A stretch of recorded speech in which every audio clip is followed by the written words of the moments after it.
Olá, boa noite a todos e bem-vindos a mais um BMC Talks. Hoje à noite o nosso papo será sobre infraestruturas no Brasil e especialmente infraestruturas rodoviárias e ferroviárias, que são dois grandes gargalos que não ajudam, até impedem o crescimento, o desenvolvimento de várias regiões do Brasil, especialmente as mais produtivas nos dias de hoje, as mais dinâmicas do ponto de vista econômico, e como que o governo federal está tentando resolver esse problema para garantir que, por exemplo, a produção agrícola brasileira seja escoada de forma eficiente. E para isso temos aqui nos estúdios da BMC um convidado especial, o Jorge Santoro, que é secretário executivo do Ministério dos Transportes. Secretário, muito boa noite, é um prazer tê-lo conosco aqui na BMC. Carlos, boa noite, uma satisfação poder estar aqui, passar um pouquinho do trabalho que o Ministério tem feito e é uma agenda muito importante para o segmento econômico, principalmente para o agronegócio. A gente está colocando uma carteira de investimentos muito robusta. São 35 projetos de concessão rodoviária e vamos, na sequência, agora no meio do ano, a gente vai lançar uma carteira de projetos de ferrovias. Eu acho que o Brasil precisa muito, como você falou, de melhorar a logística, diminuir custos e a gente poder atender esse desenvolvimento econômico que está crescendo cada vez mais no país. Perfeito. Então vamos dar um panorama geral dessa situação, porque iniciando pela fotografia do momento atual, o Brasil precisa desesperadamente de ferrovias e rodovias eficientes, que funcionem, cujo asfalto seja aceitável, para baratear, facilitar e deixar mais seguros também os transportes dentro do território nacional e também para o exterior, né, chegando até os principais portos. Como está a situação atual das rodovias federais? O que vocês acham que é a situação mais crítica? Quais são as regiões mais complicadas e que estão atraindo, chamando mais a atenção do governo federal, onde vocês estão priorizando os investimentos? Carlos, o ano passado a gente recebeu as rodovias no pior estado de conservação da malha rodoviária federal brasileira. A gente chegou a um nível de 52% de nível ótimo e bom apenas no total da malha. E eu acredito que a gente fez um grande trabalho de contratos e de contratações e esforço no último ano, e a gente concluiu o ano 2023 com esse índice pulando de 52% para 67% em ótimo e bom. Tá bom ainda? Não. A nossa meta é chegar a 80%. O ministro Renan Filho tem estabelecido para a gente que é chegar de 80% da malha em ótimo e bom. E como é que a gente vai conseguir isso? Primeiro, a gente teve que cobrir a malha toda com contratos. A gente não tinha contratos em todos. Hoje, o governo federal, devido à PEC da transição e do novo marco fiscal, a gente conseguiu ter um volume de recursos que melhorou bastante. Se no passado a gente investia menos de $1 bilhão em rodovias, que é o valor que o Uruguai investia, você veja, o Uruguai com 3 milhões de habitantes investia igual ao Brasil, né? Então a gente passou esse patamar. O ano passado a gente conseguiu aplicar 15 bilhões de reais em rodovias e nessa melhora dessa malha. E eu acho que a gente, nos próximos 3 anos, a gente, com investimentos constantes, a gente vai melhorar. De um lado, as rodovias administradas pelo DENIT, que o governo põe dinheiro do Tesouro. Do outro, a gente está com um programa muito arrojado de fazer muitos leilões, passando para a iniciativa privada a operação desses ativos. Então, a gente botou 35 projetos a conhecimento do mercado ano passado, já fizemos 3 leilões e vamos fazer mais 32 até o final do mandato do presidente Lula. Então, a gente já está com os leilões já ou em fase de aprovação ou já aprovados dentro do TCU. E a gente tem feito roadshows para promover essa carteira de projetos de rodovias. E eu acho que a gente vai conseguir chegar a essa meta de 80% de ótimo e bom ao final do mandato. Pois é, essa questão dos leilões. No passado também foram feitos vários leilões, não só de rodovias, mas também de ferrovias. Alguns deles acabaram tendo muitos interessados, especialmente o chamado filé mignon, né, que são as rotas mais traficadas, onde há possibilidade de cobrar um pedágio mais interessante. Mas alguns acabaram sem grandes interessados ou um valor muito baixo, etc. Segundo alguns analistas, a culpa também desse baixo interesse por algumas rotas era também uma filosofia que vinha do último governo do PT, o governo do presidente Dilma Rousseff, de limitar o lucro possível, por exemplo, de alguns leilões, não especificamente em todos os leilões, em todas as concessões, mas algumas delas. E isso acabou levando alguns certumes em basicamente desertos. O governo Lula entendeu que esse modelo não atrai investidores, acha que é um modelo que, na verdade, faz sentido? Qual que é a percepção do governo nesse aspecto, nas regras do jogo dos leilões e quais são as novidades dos atuais leilões e aqueles que vão ocorrer até o final do mandato? Carlos, o Brasil tem 30 anos de experiência em concessões rodoviárias. Até agora nós tivemos 4 rodadas de licitação, né?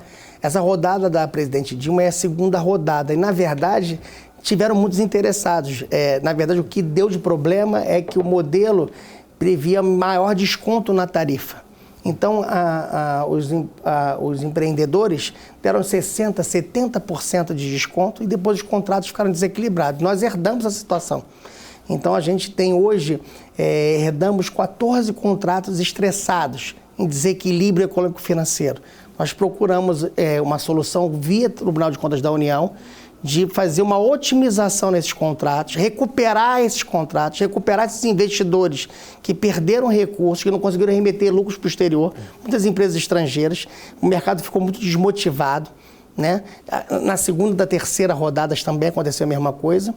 E eu acredito que com esse mecanismo que a gente criou de otimização de contratos, a gente está resgatando esses contratos e vão ter um novo ciclo de investimentos nesses investimentos. Nós estamos falando aí de 80 bilhões em investimentos nessas rodovias que você chamou de filé mignon. Nós estamos falando de Fernão Dias, Regis Bittencourt, rodovias importantíssimas que estão com um piso muito ruim, que estão com uma estrutura que pode melhorar bastante. Precisamos fazer vários trabalhos de adequação e vários investimentos que não foram concluídos. Então, nós estamos num ciclo de acordos, fechamos o primeiro acordo da Eco Rodovias com a BR-101 Espírito Santo e temos mais 12 para homologar e levar a B3. Uma vez o acordo feito, nós vamos consultar o mercado. Esse acordo tem alguém que queira oferecer uma proposta melhor? Então, o que a gente está trabalhando? De um lado, resolvendo esses contratos estressados do passado. De um outro, a gente está abrindo a 5ª rodada. Pegamos essa experiência de tudo que deu errado, tudo que foi bom, e estamos colocando um mecanismo muito seguro no contrato. Apresentamos isso em 3 roadshows fora do Brasil, um feedback muito importante do mercado, trazendo uma expectativa muito positiva, contratos com mais previsibilidade, que resolvam problemas de mitigar riscos de demanda, riscos de engenharia, e aí a gente consegue, acho que, uma carteira de projetos que tenha riscos endereçados, contratos mais claros e uma modelagem econômica financeira muito padronizada. Não importa se é o BNDES que está estruturando, se é o IFC que está estruturando, não importa se é o BID, se é o Banco Mundial, a gente vai ter uma modelagem padrão e que a gente vai ter uma clareza e uma transparência para o mercado desses contratos. Eu acredito que a gente vai ter muito sucesso e aí a gente sai de 6 anos de indo uma empresa no leilão, 2 empresas. Você sabe, Carlos, a média do Brasil nos últimos 30 anos foi 1,2 leilão por ano. É muito pouco pelo que eu preciso. Claro. Então a gente está colocando no mercado, isso é o grande desafio, porque a gente está colocando 32 leilões já para os próximos 3 anos e isso nunca aconteceu. O mercado precisa se acostumar, a gente está fazendo um trabalho de formiguinha da bancos, fundos, gestores de investimento, porque a gente vai estar colocando aí uma necessidade perto de 200 bilhões de reais em investimentos, que é um volume muito maior que tudo que o Brasil fez em 30 anos. E aí esse desafio, por isso eu estou aqui tentando comunicar ao mercado financeiro que a gente está com esses projetos, que está leiloando e que precisa do apoio do mercado financeiro para ter instrumentos de financiamento inteligentes, modernos, que consiga financiar essa infraestrutura. Pois é, secretário, o senhor acabou de voltar de uma viagem, uma série de viagens no exterior, onde encontrou possíveis potenciais investidores estrangeiros, mas também há várias empresas no Brasil, gigantes, né, da infraestrutura, que já atuam em vários segmentos, não somente rodoviário e ferroviário, mas também, algumas delas também em aeroportos, em portos, etc. O que o senhor percebeu? Qual que é o humor do mercado nesse aspecto? O que os investidores estrangeiros estão achando desse projeto de mais de 30 leilões? Qual que é a percepção do mercado brasileiro? Onde o senhor acha que tem mais chances de obter esses recursos? Se de empresas brasileiras ou se de empresas internacionais nesse momento? Eu acho que a gente vai ter que ter um leque de opções ampliado. Por isso a gente está indo ao exterior. Porque as empresas hoje no mercado brasileiro, muitas delas estão com seus balanços bastante estressados porque ficaram pegando os ativos. uma, duas, três empresas se concentrando muito, né? Então a gente tem elas com uma alavancagem financeira considerável. Então a gente precisa trazer novos players e estão surgindo novos players. Nós estamos trazendo players para o mercado que estão montando plataforma de investimento e fazendo consórcios com empreiteiras, consórcios com operadores. Eu acho que é um novo momento de parceria está se surgindo e trazendo fundos de investimento, de equity, que não participavam de leilões, começaram a participar. A gente tem o exemplo da Equipar VPR, exemplo do Pátria, que ganharam os últimos leilões de rodovias nossos, né, de recentes. Eu acredito que outros vão se agregar, outros fundos de investimento. Por isso que eu acho que é muito importante chamar a atenção do mercado financeiro e a gente conseguir trazer essas parcerias e empresas do setor de engenharia, na sua maioria familiares, que tenham uma certa aversão ao risco, desenvolver essa cultura de alavancagem financeira, de instrumentos financeiros diferenciados, para a gente poder colocar no mercado essas empresas construtoras que têm faturamento de 2, 3, 4 bilhões de reais, mas nunca se aventuraram num leilão. Então, acho que é isso que a gente está buscando com essa carteira bastante diversificada. Carlos. Mas só para a gente terminar esse assunto, porque tudo bem interesse então das empresas, chegada de fundos de investimentos, mas ao mesmo tempo temos um contexto macroeconômico nacional e internacional bastante adverso, porque temos juros do Brasil a 2 dígitos, temos também juros internacionais, especialmente nos Estados Unidos, um patamar muito elevado e que não tem previsão de diminuir pelo menos até o final desse ano. Ou seja, o trade-off, como se fala em economia, para não usar um termo em inglês, mas a escolha entre deixar o dinheiro no Tesouro Direto aqui no Brasil ou lá fora e fazer um investimento com risco, obviamente, é muito complicada com esses números. Qual que é a percepção que o senhor teve? Especialmente me interessa saber lá fora. Vale a pena investir no Brasil hoje, mesmo se os juros em dólares estão tão elevados, segundo as empresas que o senhor falou? A percepção que a gente teve ano passado não foi muito boa, tá? A gente teve uma missão no Portugal, a rodada ainda, as empresas mundo tateando. Esse ano a gente foi à Espanha, que são as maiores empresas de infraestrutura na área de concessões rodoviárias e ferroviárias. E também fomos nos Estados Unidos agora na Semana do Brasil, lá nos Estados Unidos. A percepção foi muito diferente. De um lado, porque os nossos projetos são grandes, têm apresentado uma taxa de retorno, na sua grande maioria, de 2 dígitos, como o mercado está exigindo hoje. Acho que é importante deixar claro isso. E a gente tem feito um trabalho com a agência reguladora para mudar essa nossa matriz e deixar esse WACC mais atraente e mais compatível com a realidade atual do mercado. E de outro, a gente concorrer com outros países emergentes que estão sem projetos atualmente, ou com menos projetos. A gente concorrer com Colômbia, com Índia, com México, que estão com menos projetos. Os Estados Unidos têm alguns projetos, mas a nossa taxa e nossos projetos estão de tamanho ainda bastante atraente. Então, hoje o Brasil tem projetos com uma segurança jurídica bastante razoável perante o que tem no mundo, taxas de retornos atrativas. O que a gente precisa era da transparência, a gente tem procurado fazer essa transparência e com antecipação, ou seja, eu não posso botar um leilão agora para daqui a 100 dias, eu tenho que preparar o mercado que daqui a tanto tempo eu vou publicar um leilão para ele se organizar, poder estudar. Isso é uma coisa que a gente tem feito com uma certa insistência. Uma coisa que a gente tem de restrição é a questão do risco cambial. A gente ouviu isso de vários investidores, e o ministro Haddad está endereçando essa solução com esse fundo de hedge cambial que ele está criando, e o Ministério dos Transportes vai ser o primeiro a aderir a essa sistemática. Hoje os contratos, Carlos, já tem uma conta garantidora que já prevê fazer essa mitigação de risco. Mas, entretanto, essa conta ela não é só para risco cambial, ela também para qualquer tipo de risco de capex. Então eu tenho uma conta que talvez não seja suficiente para uma variação cambial muito abrupta. Então a gente tem que ter um outro instrumento, que eu acho que o Banco Central e a Fazenda vão regulamentar através do Conselho Monetário Nacional em breve, e a gente está aderente a essa norma. Acho que isso vai ajudar bastante. Um outro empecilho que apontaram, Carlos, é que o Brasil, como não é da OCDE, ele não acessa uma quantidade muito grande de fundos. Esses fundos precisam ter a roupagem da OCDE. Eu acho que o governo brasileiro está caminhando aos poucos, atrasou um pouquinho ano passado, mas acho que voltamos a discutir esse retorno à nossa agregação OCDE, que eu acho que é importante para a gente atrair fundos de investimento mais amplos. Mas a nova lei de debêntures abriu um mercado novo para a gente. O mercado dos fundos de pensão, que a gente não podia acessar antes, está dando benefício tributário, inclusive acessando o mercado do exterior. Então, eu acho que isso também ajuda também na atratividade dos projetos. Foi essa percepção geral de Estados Unidos e Espanha que a gente teve esse ano. A gente vai fazer uma nova rodada agora com os fundos soberanos, agora no Rio de Janeiro, no mês de junho, eles estão vindo aqui para fazer 2 dias de reunião aqui no Rio de Janeiro. E depois a gente tem algumas roadshows para o segundo semestre na Ásia, para apresentar principalmente na Europa ainda a carteira de ferrovias. Nós vamos lançar também uma carteira de ferrovias em breve. Não, vários pontos muito interessantes, a questão da OCDE, queria também aprofundar, a questão das debêntures dos fundos soberanos.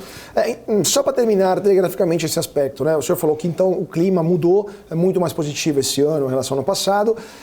Todo mundo esperava também nos últimos 24 meses, mais ou menos, uma enxurrada de investimentos no Brasil por causa da guerra da Ucrânia, que fechou o mercado russo, as tensões cada vez maiores entre a China e Taiwan, e muitas empresas estão com receio de investir na China. A Índia tem seus problemas internos, né, e também geopolíticos com a China e com o Paquistão, que são países vizinhos, e a África do Sul é muito pequena, ou seja, só sobrou o Brasil como grande mercado emergente. Todo mundo esperava uma chegada importante de investimentos, especialmente em 2023, especialmente para financiar projetos infraestruturais ou projetos com retorno econômico e com uma garantia real, né, da infraestrutura. No final das contas, no ano passado, tivemos uma redução do investimento direto estrangeiro em quase 20%. Na sua opinião, isso para continuar o raciocínio sobre a necessidade de atrair investimento estrangeiro, o que aconteceu o ano passado que o Brasil não conseguiu atrair investimentos para projetos infraestruturais? Faltava leilão, ainda não estava o arcabouço regulatório pronto, a conjuntura não ajudou, questões políticas, e o que vai mudar agora até o final do mandato do presidente Lula? De um lado, a gente estava vivendo uma transição política, de mudança de governo. Isso sempre causa uma certa inquietação nesse mercado. Mesmo com todo esse ambiente favorável, toda transição política espera ter uma acomodação. De um outro lado, a gente também, no Ministério, por exemplo, a gente só foi apresentar em maio uma carteira de projetos, e para ter efetividade nos leilões, a gente só começou a fazer esses leilões a partir de outubro, né? Então, no nosso caso de rodovias e ferrovias, a gente herdou projetos em andamento, melhorou esses projetos, criou uma nova política pública disso. Isso demora um tempo de maturação no mercado. Eu acredito que agora, como eu te falei, a percepção do mercado é outra. Esse trabalho de resgate, de segurança jurídica, desses contratos antigos, a gente está tendo um feedback muito importante de grandes operadoras que estão aqui no Brasil e que tinham um board internacional decidido não mais investir no Brasil por problemas de contrato. Como a gente está recuperando essa situação, a gente já está com autorização de participar de novos projetos e isso vai repercutindo no mercado. Eu acho que o ambiente hoje é bem melhor do que foi no passado, mas é claro, a gente ainda é uma economia emergente com todas as inseguranças que isso gera. Quanto que é importante nesse contexto o papel do BNDES para estruturar alguns projetos, para ajudar o financiamento, agora com as letras de crédito de desenvolvimento, né? Como que isso pode mudar eventualmente o jogo em termos de financiamento de projetos infraestruturais, tirando aqueles do filé mignon que naturalmente atraem interessados, aqueles que são mais complicados de posicionar no mercado? Quanto o papel do BNDES vai ser relevante e quais erros feitos no passado não serão repetidos agora no futuro? O papel do BNDES é muito relevante. E desde o início do governo, a gente procurou se aproximar do banco, trouxe o banco para dentro do Ministério. Para você ter uma ideia, a governança das reuniões bilaterais com investidores, quem conduz é o BNDES. A gente quis dar uma gestão de governança mais profissional para o Ministério dos Transportes. Então, a agenda nossa se aproximou do banco de uma maneira muito intrínseca. Todas as nossas missões ao exterior e reuniões com investidores, a equipe de estruturação de projetos do banco participa e a equipe de financiamento do banco participa.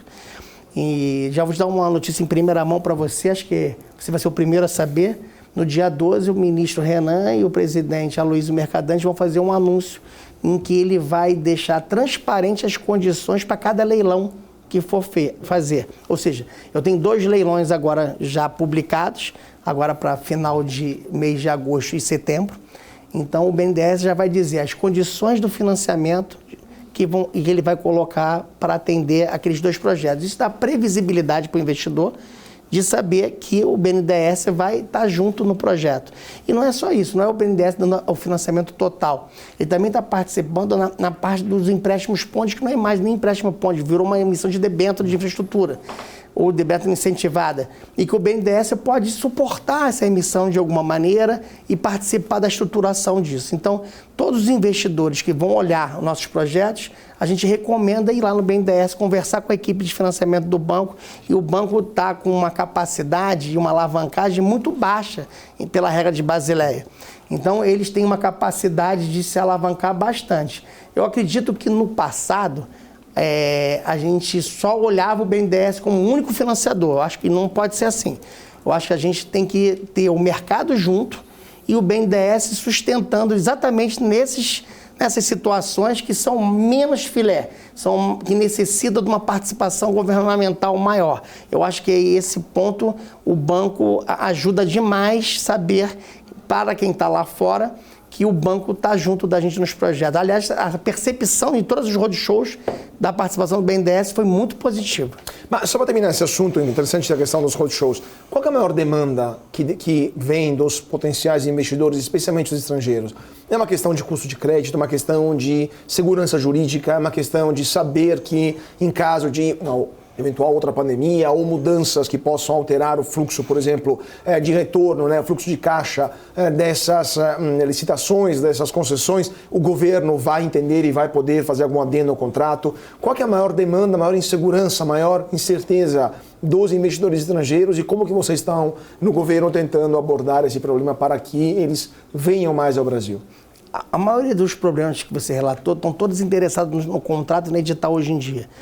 Acho que esses 30 anos trouxe essa experiência do Brasil, a gente foi melhorando. O Brasil aprendeu, então. Aprendeu, acho que o contrato hoje é muito endereçado e a gente tem mecanismos de consensualismo, ou seja, caso tenha um problema, eu não vou mais ao judiciário, eu tenho arbitragem, eu tenho a Câmara de Conciliação da agência reguladora, eu tenho a Câmara de Conciliação do TCU, então eu tenho instrumentos mais rápidos que conseguem resolver o problema de uma maneira mais objetiva. Um contrato de concessão de 30, 35 anos vai viver choques econômicos diversos.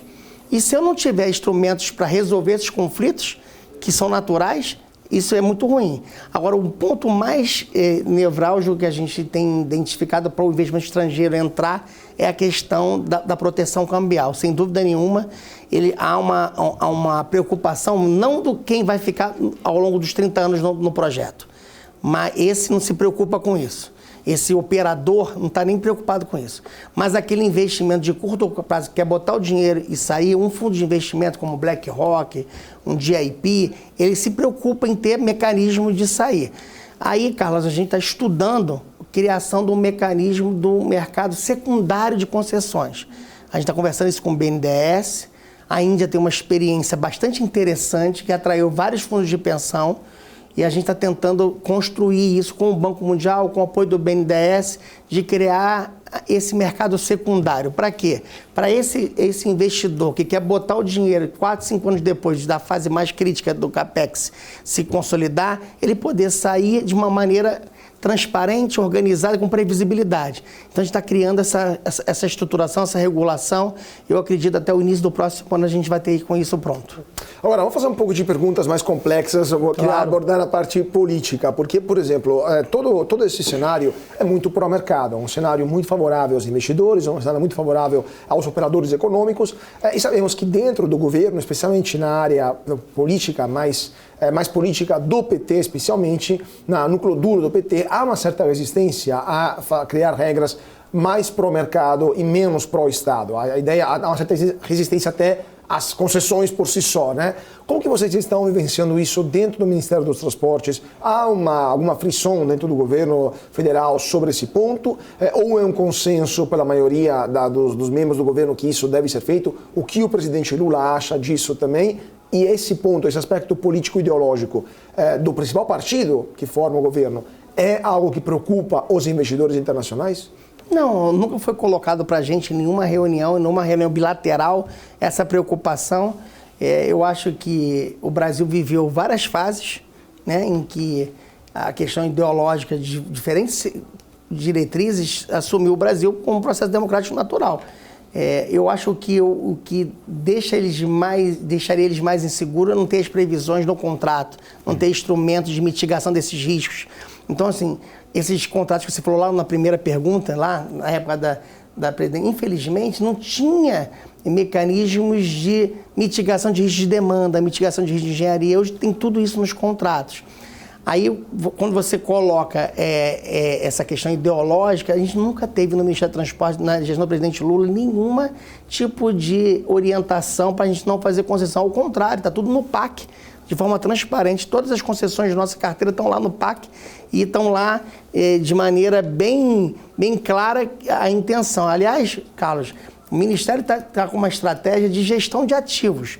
Ou seja, eu sei que eu tenho hoje um espaço fiscal para eu fazer investimentos, mas eu acredito que ao longo do tempo esse espaço possa vir a diminuir.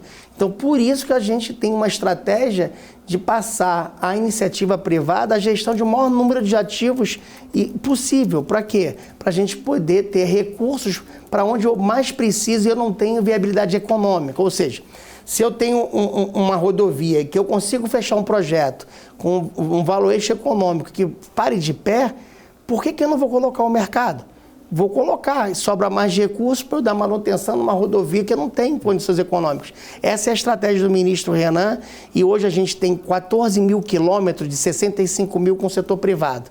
A nossa estratégia é terminar a primeira gestão do presidente Lula com mais de 30 mil quilômetros, mas mais que dobrar o número de quilômetros de rodovia na mão do setor privado. Eu acho que isso é muito importante, que traz redução de despesa do Tesouro.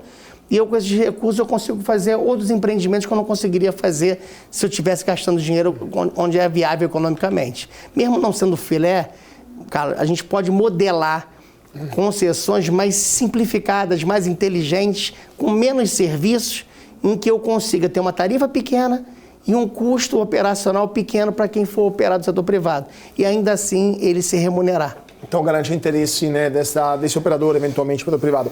Só também nesse aspecto, é interessante essa questão. O senhor falou de espaço fiscal, né, para fazer investimentos. Já hoje o Ministério das Rodovias, né, de infraestruturas, ele tem um orçamento muito pequeno, um orçamento muito reduzido em relação ao passado. Historicamente, nos últimos anos, vem já um orçamento bem apertado, aquilo que era o Ministério da Infraestrutura como um todo no governo passado também. Hoje, se não me engano, vocês têm cerca de 15, 17 bilhões de reais em orçamento. É muito pouco para um país com as dimensões continentais como o Brasil. Só terminando, temos 2 minutinhos. O senhor acha que o Brasil investe pouco em infraestruturas rodoviárias e ferroviárias com dinheiro federal? Eventualmente deveria achar mais espaço no orçamento ou a iniciativa privada pode suprir e ainda ser mais eficiente eventualmente nesse aspecto? Carlos, a gente tem que buscar mecanismos de alavancagem desses recursos. Se eu tenho 15 bi, eu tenho que construir soluções em que eu com esses 15 bi alavanque mais dinheiro privado para gerir essa infraestrutura e eu entregue uma infraestrutura melhor para esse industrial, para esse produtor agropecuário que quer levar a exportação dele para um menor custo logístico. Então, se a gente conseguir, por exemplo, em ferrovias, eu fazer uma modelagem que eu coloque uma parte do dinheiro para fechar a conta e o setor privado entre com esse dinheiro, eu consigo alavancar. Por que eu tenho que gastar dinheiro do orçamento público apenas para fazer a obra e levar 30 anos para fazer uma Norte-Sul, para depois de 30 anos eu licitar? Por que eu não faço uma estruturação em que eu garanta que eu vou botar um pedaço do dinheiro e o privado entra com outro pedaço e a gente já começa a entregar esse ativo um tempo muito menor? Eu acho que é isso que a gente precisa discutir e apresentar para a sociedade. Vamos continuar esse assunto rapidamente depois do intervalo. Já voltamos 2 minutinhos e vamos continuar o nosso papo com o secretário executivo do Ministério dos Transportes, Jorge Santoro. Então, não saia daí porque voltamos já já.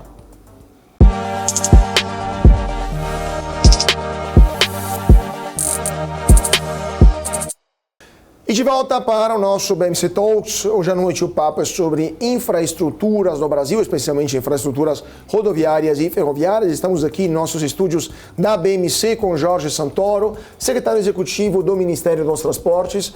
Secretário, a gente estava falando sobre o interesse dos estrangeiros, especialmente dos fundos estrangeiros em investir no Brasil no setor de infraestruturas. O senhor falou que o fato do Brasil não fazer parte da OCDE é um empecilho. Isso acaba dificultando a entrada de muitos investidores que poderiam já estar, há muito tempo inclusive, operando no Brasil. O governo Lula, no começo, não parecia tão entusiasta da entrada do Brasil na OCDE, mesmo se o Brasil está a um passo da entrada da OCDE, o país que mais aplica as regras da OCDE, os preceitos da OCDE, mas não é um país formalmente membro. Essa percepção mudou, o governo quer entrar na organização até o final do mandato, há alguma data que o governo se colocou como limite e os investidores estrangeiros estão aguardando essa entrada para entrar rapidamente com capital no Brasil? Carlos, isso é um processo. No início do governo, houve uma consulta a todos os ministérios para saber a opinião de cada ministério em relação aos benefícios de entrar na OCDE ou não entrar na OCDE. O Ministério do Transporte deixou muito claro a importância do Brasil a entrar na OCDE. Tanto é assim que o Ministério dos Transportes entrou no ITF, que é o órgão setorial da OCDE para transportes. Era um desejo antigo do Brasil. O ministro Renan foi à primeira reunião, fez o pleito e conseguimos entrar. Já havia um pedido do governo anterior e a gente conseguiu formalizar, entrar, fomos aceitos. Eu acho que é um processo isso do Brasil. Eu acho que todos os demais ministérios fizeram essa avaliação. Eu acho que é muito importante que um governo que entre analise tecnicamente a questão. Né? Como eu coloquei para você, essa questão dos fundos, eu não tinha isso claro para mim. E isso foi colocado por vários gestores. Então, a gente tem um grupo de fundos que só aplicam recursos no países vinculados à OCDE. Isso impede a gente de ter investimentos estrangeiros? Não impede, mas restringe o leque de opções que eu tenho. Eu acho que a gente tem que ter o maior número de opções possível para financiar essa infraestrutura e eu acho que o governo caminha nesse sentido. Agora, falando um pouco do PAC, e depois eu queria entrar no específico na questão das ferrovias. O PAC ele foi anunciado no ano passado, ao final do ano passado. A ideia é trazer um pacote de investimentos de até R$1 trilhão. Esse número que apareceu, obviamente, a esmagadora maioria desses recursos não viria de dinheiro público, mas seria dinheiro da iniciativa privada.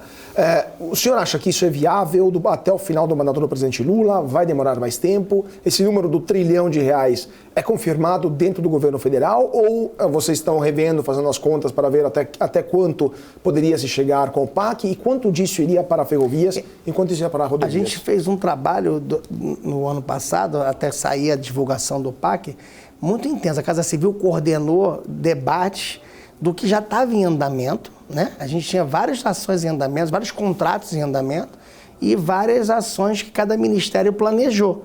Dado o espaço fiscal dado lá na PEC da transição e no marco fiscal, a gente tinha um cenário, no caso do Ministério do Transporte, de cerca de 80 bi para os 4 anos para gastar de tesouro, recursos do Tesouro Federal, e a gente tinha que buscar recursos do setor privado. Então a gente montou uma carteira de concessões ferroviárias e rodoviárias que comportavam, no nosso caso, 280 bilhões de reais em investimentos. Eu acredito que, no nosso caso, Carlos, a gente vai revisar para maior. Eu acho que a gente vai agregar uma carteira nova de ferrovias. A gente teve um processo de renegociação dos contratos de renovação antecipada de algumas ferrovias que vão gerar recursos para financiar um programa de construção de ferrovias bastante intenso, que o ministro deve anunciar em breve, talvez em julho, já está anunciando esse plano nacional de ferrovias. Eu acho que o PAC precisa ser sempre revisado, ele é sempre revisado, há um acompanhamento gerencial muito intenso desses projetos. É claro que uma obra pode atrasar mais que outra adiantar mais, e vão sendo feitos ajustes ao longo do tempo. Falando agora das ferrovias, quais são os eixos principais que vocês acham que o Brasil, vocês estão estudando, né, que o Brasil vai investir mais e vai melhorar a malha ferroviária? É a Norte-Sul, é a Leste-Oeste, é a ferrovia que vem das novas fronteiras agrícolas, né, do Centro-Oeste, ou da área da Mato Piba, né, entre Bahia, Maranhão, Piauí e Goiás, ou vocês estão olhando, Goiás não, perdão, Piauí, ou vocês estão olhando outras áreas ferroviárias? Qual que são os eixos principais para o desenvolvimento das ferrovias do Brasil? Hoje, o Brasil tem cerca de 32 mil quilômetros de ferrovias. Operacional, só tem 9.500 quilômetros. Temos mais de 20 mil quilômetros que estão sem uso. Abandonados. Ou abandonados. Mas por quê? Porque elas foram construídas no Brasil, lá do Império. A maior parte dessa quilometragem foi feita no Império, não foi feita nem na República. E foi feito para levar pessoas, porque não tinha veículos, não tinha estradas. Então era o transporte de passageiros, não de cargas. Então elas tinham bitolas não adequadas para transportar um volume de cargas grandes. Então o Brasil evoluiu em quilômetros novos muito pouco, Carlos. Acho que você não consegue nem imaginar. Em 30 anos, vou dizer para você, nós fizemos 3 leilões de concessão de ferrovias. 3 em 30 anos. Um a cada 10 anos. Então, eu acho que isso é muito pouco para um país de dimensão continental. A gente já estava adotando um modelo em que o governo constrói a ferrovia e depois concede para o setor privado. Esse modelo vai levar mais 40 anos para eu construir 10 mil quilômetros. Nem isso eu vou conseguir. O que a gente está propondo é um modelo que já desde o início eu diga para o setor privado que eu vou participar, o governo vai participar. No mundo inteiro não tem ferrovia que a conta feche. Sempre os governos entram com algum tipo de subsídio econômico para viabilizar a participação do setor privado, porque são empreendimentos de alto custo, que exigem uma engenharia mais sofisticada e que demoram para ficar operacional. Então, a receita desses projetos demora. Então, eu vou levar 7 anos para construir uma ferrovia e só a partir daí eu vou ter receita. Então, quem sustenta um projeto assim precisa de um subsídio, um aporte financeiro. A ideia do Ministério, da equipe técnica, é fazer leilões em que o vencedor é aquele que dá a menor necessidade de aporte público. E desde já eu coloco esses projetos no ar. Né? É claro que ele vai precisar de uma estrutura de financiamento. A lei de ferrovias nova, que estimulou as autorizações, ela foi colocada no mercado e um monte de gente entrou com projetos.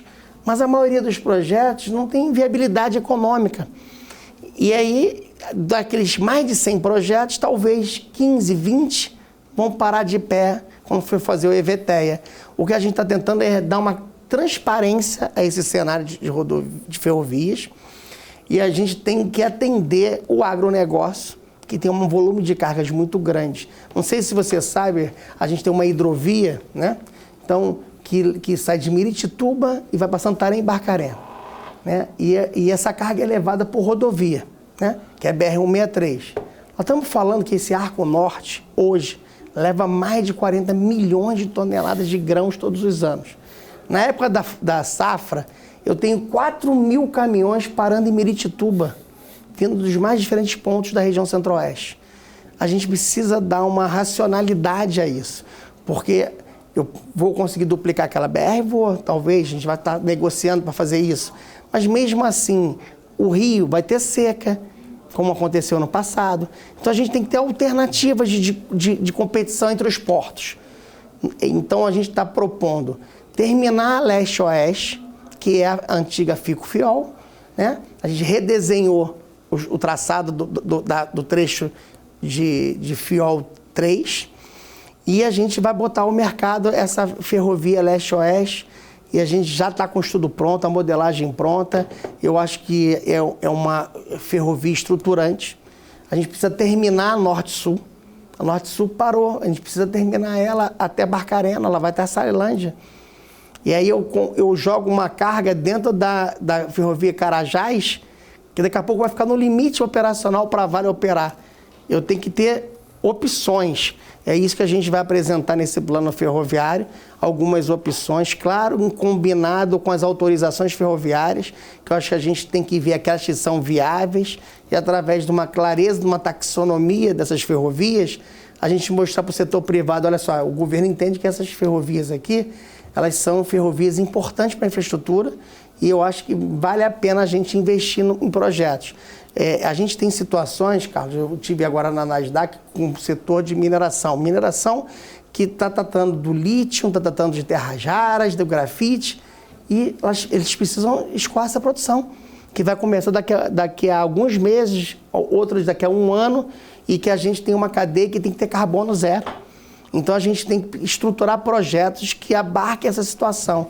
É isso que a gente está procurando, conversando. Hoje a gente está tendo uma audiência pública aqui na Fiesp, aqui de tarde, em que a gente está colocando as nossas propostas de plano setorial para ouvir a opinião do setor produtivo. Pois é, vários aspectos, a questão de carbono zero, inclusive da Vale, que eu ia perguntar sobre ferrovias da Vale, mas só para terminar nesse aspecto, a gente teve também no Brasil exemplos recentes de ferrovias que não deram certo. Por exemplo, o famoso trem-bala, que ia ligar Campinas até o Rio de Janeiro, não saiu do papel, foi anunciado para a Copa do Mundo, depois para as Olimpíadas, passaram-se mais de 10 anos e não foi colocado nenhum trilho, né, no chão. E é uma ferrovia razoavelmente rápida, curta, né? Estamos falando de cerca de 700 quilômetros, mais ou menos 800 quilômetros de ferrovia em um território urbanizado, onde há uma certa facilidade. Sim, tem uma serra, mas não estamos falando de grande dificuldade, tem uma floresta amazônica no meio. Se o estrangeiro vê um modelo como esse que não deu certo, não fica amedrontado, não fica com receio, o Brasil aprendeu com esse erro e não vai mais reproduzir esse tipo de situação. E o que deu errado no trem-bala entre Campinas e o Rio de Janeiro? Acho que você fez uma pergunta muito importante e eu acredito que esse projeto ele foi absolutamente remodelado. Não sei se você sabe, o TAV hoje tem uma autorização, está caminhando, ele está na fase de EVTEA, de licenciamento prévio, está caminhando. É uma das autorizações que a gente acha que pode ser viável economicamente. Sem ser bala, não vai ser mais um trem-bala, vai ser um trem normal, vai continuar sendo um trem de alta velocidade. Alta velocidade. O projeto é um trem de alta velocidade. Nós estamos falando das duas principais capitais do país, que tem um PIB de quase 40% ali envolvido do país, né? E é uma região que ela percorre que tem um IDH bastante significativo, um mercado consumidor interessante. Agora, veja, na lei de autorização, muita gente não observa, mas ela tem um dispositivo que autoriza, como receita acessória das autorizações ferroviárias, o real estate.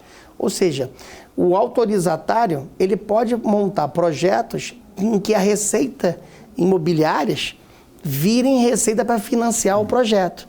E ele tem autorização, inclusive, Carlos, para desapropriar em acerto com as prefeituras áreas para criar empreendimentos como shoppings, projetos habitacionais, que a venda desses projetos podem financiar a ferrovia e acaba autoalimentando a ferrovia. Então, o projeto atual, que foi apresentado para o Ministério, a autorização está em andamento. A gente, numa viagem internacional para a Espanha, o próprio governo espanhol, o ministro de Transporte da Espanha, se interessou no projeto. Eles têm 2 estatais de ferrovias que operam trem de alta velocidade, são muito relevantes hoje no mercado mundial, no setor ferroviário. Talvez sejam um dos maiores operadores de ferrovias do mundo, os espanhóis. E ele se apresentou bastante interessado nesse projeto. A gente teve algumas conversas lá, a gente nem era objetivo nosso apresentar esse projeto, mas eles demandaram a gente esse projeto. Ou seja, o mercado olha com interesse, porque eles veem um potencial grande. São 2 cidades importantes que têm como você falou, não há dificuldade de engenharia. Há, claro, possibilidade. O projeto anterior, ele foi construído pensando em interligar aeroportos com modais, e aí trouxe uma dificuldade técnica maior e um custo maior. Você imagina e também de licenciamento ambiental. Eu acho que você tinha que passar ali debaixo da Baía de Guanabara, passar no Galeão, passar no centro da cidade do Rio de Janeiro, São Paulo a mesma coisa. O atual projeto ele não enfrenta essas dificuldades porque ele saiu dessa linha. Eles estão usando as estruturas existentes segregando a linha, mais ou menos como foi feito no projeto que foi leiloado recentemente aqui para São Paulo, do TIC, ligando Campinas a São Paulo. E eu acho que é uma solução técnica interessante, mas eu acho que ainda não maduro para ir a mercado. Eles estão estudando, estão acabando o EVTEA. Quando eles acabarem o EVTEA e tiverem o licenciamento ambiental, eu acho que a gente vai ter uma clareza maior da viabilidade econômica. Hoje, ele está apenas autorização. A gente tem uma única autorização dentro do PAC, que é um projeto da Rumo, lá no Centro-Oeste, que é uma autorização estadual até, e que, quando a gente coloca no PAC, a gente está dizendo assim, o governo federal vê com bons olhos esse projeto e o BNDES vira uma prioridade. Então, o TAV ainda não está nessa maturidade ainda, mas eu acho que a gente tem que começar a olhar e discutir o projeto, porque pode ser um projeto bastante interessante. O senhor citou uma coisa interessante, a questões, aspectos ambientais e estudos de impacto ambiental, licenças também, né, necessidade de autorizações.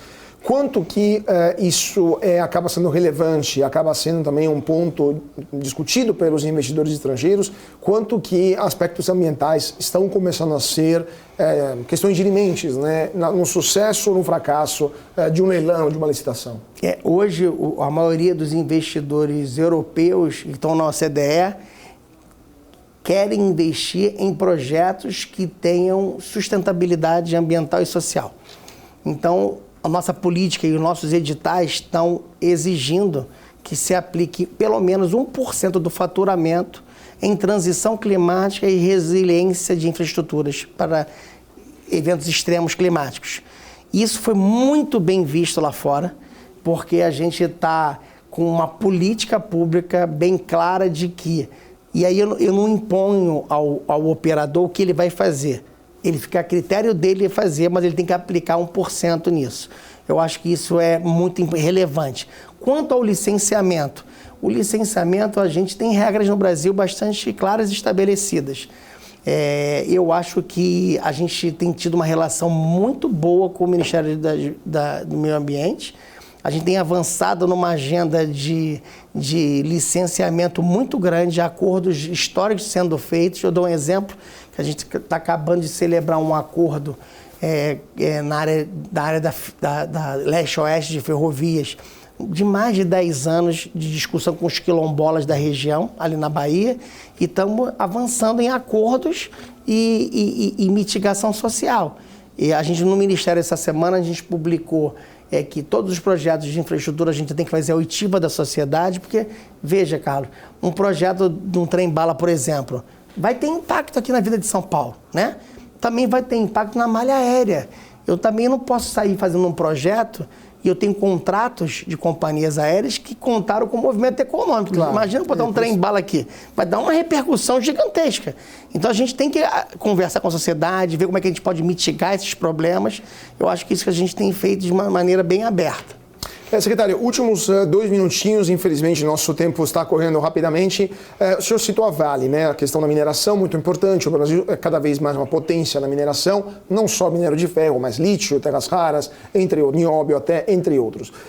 Só que no começo desse ano houve uma polêmica entre o Ministério dos Transportes e a Vale por uma multa que foi aplicada de 25,7 bilhões de reais sobre uma ferrovia que a Vale obteve durante o governo passado e que, segundo o Ministério dos Transportes, o valor estava defasado, né?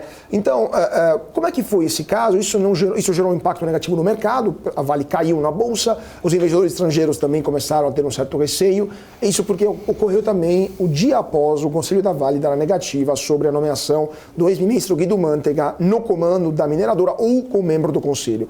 Esses atritos acabam gerando problemas para o Ministério na atração de capitais e o que aconteceu nesse caso com a Vale? Cara, eu acho que foi um problema de comunicação, foi ótimo você perguntar isso, aí a gente pode esclarecer para as pessoas. A gente não aplicou multa, na verdade, no governo passado houve 3 renegociações de antecipada de contratos e a gente teve muito cuidado nisso e a gente identificou que houve um erro na como foi feita a modelagem econômico-financeira do contrato. Ativos não amortizados são indenizáveis, certo? O problema é que, no caso desses 3 contratos, esses ativos não amortizados foram prorrogados o contrato por mais 35 anos. Então, eu tinha um contrato com a Vale prorroguei por mais 35 anos. A regra contábil, pelas normas internacionais de contabilidade, exigem que esse ativo seja amortizado ao longo do prazo contratual. E no caso da renovação da Vale, da Rumo e da MRS, esse valor foi abatido na cabeça, na hora de formular o valor da outorga. Então foi o problema contábil da Vale que acabou reduzindo os impostos que ele ia pagar. Eu não vou dizer que é contábil da Vale, porque na verdade isso foi homologado pela agência reguladora. Então a gente chamou a agência, chamou a Vale, chamou a MRS. Gente, olha só, nós temos um problema, a gente tem entendimentos diferentes, vamos sentar para buscar uma solução consensual. Fizemos um acordo com a Rumo, já está assinado, hoje foi assinado por acaso, tem um aditivo, aliás, você está com sorte, cara, foi assinado hoje, o ministro vai divulgar no dia 5, foi homologado pelo TCU. A MRS, já fechamos o acordo, e aí nesse acordo, Carlos, a gente negocia coisas para melhorar o contrato para a empresa e a gente negocia esse ponto. É claro que a minha expectativa era muito maior, mas numa relação negocial de contrato de longo prazo, a gente tem que abrir mão, cada um abre mão de um ponto e a gente negocia uma solução consensual. Foi feita na Rumo, está sendo feita na MRS, está sendo feita na Vale. A Vale até fez um aviso ao mercado. Na época, a comunicação saiu ruim, porque calhou dessas coisas acontecerem no mesmo momento de mudança de gestão, né? Mas a gente teve um entendimento com a diretoria da Vale, que foi homologado pelo Conselho, e agora está tramitando isso dentro do governo, e na sequência vai para o Tribunal de Contas da União. Eu acho que a solução foi muito boa para a Vale, muito boa para a MRS. Dentro das perspectivas de contrato, a gente não enfrentou nada que estava no contrato. Ou seja, a gente respeitou 100% do contrato. Acho que foi muito bom você ter chamado a atenção por isso. E esses recursos novos desses acordos que vão ajudar a gente a financiar uma grande expansão da malha ferroviária brasileira, eu acho que é muito importante para o país isso. Vamos ver então como é que vai ser o desfecho, vamos ver como é que vai ser a negociação da Vale. Então o problema foi só o timing, no caso. Vamos ver como é que vai ser a negociação. Uma infelicidade de timing de comunicação. Vamos ver como é que vai ser a continuação dessa negociação com a Vale. Com certeza o senhor está convidadíssimo para a gente voltar a falar sobre esse acordo. Infelizmente o nosso tempo é tirando, mas eu queria agradecer muitíssimo o secretário executivo do Ministério dos Transportes, Jorge Santoro, por ter estado conosco. Muito obrigado. Secretário, foi um prazer e muito obrigado a vocês também que estão seguindo a gente. Continue na nossa programação e a gente se vê na semana que vem para mais um papo sobre política, economia, finanças, negócios e internacional. Mais uma vez, muito obrigado a todos pela atenção, uma ótima noite e até mais.